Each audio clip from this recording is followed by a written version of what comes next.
there are an all section and a stories section.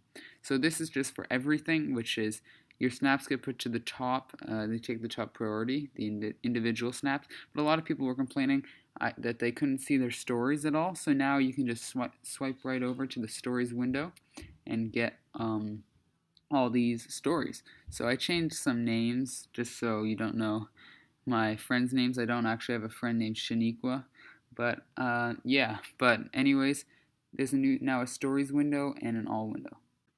So you may be looking at your phone right now and thinking, hey, I don't have this feature. Where is it?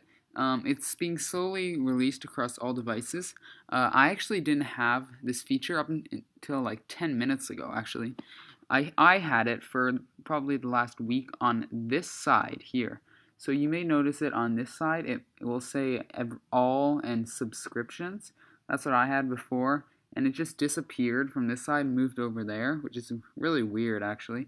But basically, if you have it on this side, all it does is one side is everything, this whole feed like this, and the other side is just the things that, there's the celebrities that you have added.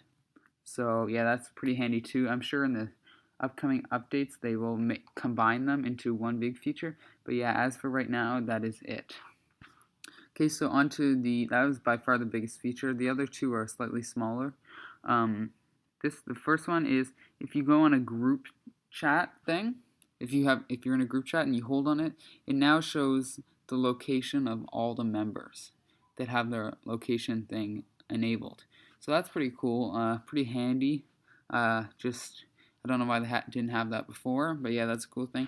And the other feature, it's just really minor, is if you go into settings and scroll down to the manage option, which is right here, and you can now choose the emoji skin tone that you want. So if you just click that, you will be able to choose any skin tone that you want. I'm just personally using the yellowish one because I think that's pretty much the basic one that is my favorite.